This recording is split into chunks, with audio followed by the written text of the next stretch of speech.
സാമൂഹിക സുരക്ഷാ ക്ഷേമ പെൻഷൻ ഗുണഭോക്താക്കൾക്ക് 2 ഗഡു ക്ഷേമ പെൻഷൻ വിതരണം ഇന്നത്തോടെ സജീവമായിരിക്കുകയാണ്. ഇപ്രാവശ്യം ആദ്യം കൈകളിലേക്കുള്ള വിതരണമാണ് ആരംഭിച്ചിരിക്കുന്നത്. ഈ തുക സ്വീകരിക്കുന്ന ഗുണഭോക്താക്കൾ ജീവനക്കാർക്ക് ഒരു തുകയും നൽകേണ്ടതില്ല.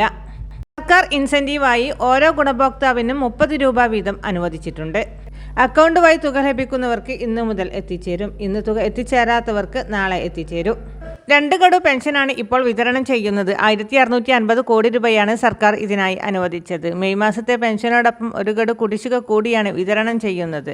2 ഗഡു വിതരണം ചെയ്യുന്നതിനായി ഓരോ ഗുണഭോക്താവിനും 3200 രൂപ വീതമാണ് ലഭിക്കുക. 5 ഗഡുവാണ് കുടിശ്ശികയുണ്ടായിരുന്നതിൽ 2 ഗഡു മാത്രമാണ് ഇനി അവശേഷിക്കുന്നത്. 62 ലക്ഷത്തോളം പേർക്കാണ് ക്ഷേമ പെൻഷൻ ലഭിക്കുന്നത്. ഏപ്രിലിലെ പെൻഷൻ വിഷുവിന് മുന്നോടിയായി തന്നെ വിതരണം ചെയ്തിരുന്നു. കഴിഞ്ഞ വർഷം മാർച്ച് മാസം മുതൽ അതത് മാസം തന്നെ പെൻഷൻ വിതരണം സർക്കാർ ഉറപ്പാക്കിയിട്ടുണ്ട്. കോരിച്ചെരിയുന്ന മഴയത്ത് ലൈഫിൽ നിർമ്മിക്കുന്ന വീടിൻ്റെ ഉമ്മറത്തേക്ക് ക്ഷേമ പെൻഷനുമായി ഏജന്റ് എത്തിയതോടെ മാധവിക്കുട്ടിയമ്മ ഹാപ്പിയായി.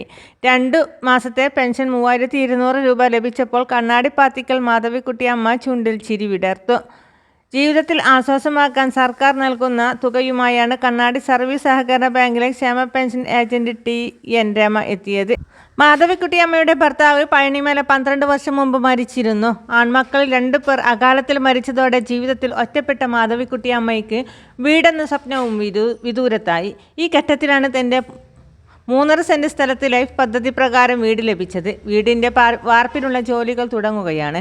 കയറിക്കിടക്കാൻ ഉറപ്പുള്ള വീടെന്ന സ്വപ്നം യാഥാർത്ഥ്യമാക്കാൻ സഹായിച്ച സർക്കാർ ജീവിത ചെലവിനെന്നുള്ള ആശ്വാസവും നൽകിയതിലുള്ള കടപ്പാട് ഈ 72കാരി മറച്ചു വെക്കുന്നില്ല.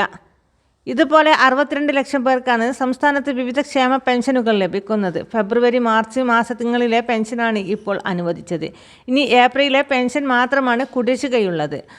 മസ്റ്ററിംഗ് ചെയ്തിട്ടുള്ള എല്ലാ പെൻഷൻ ഗുണഭോക്താക്കൾക്കും തുക എത്തിച്ചേരും.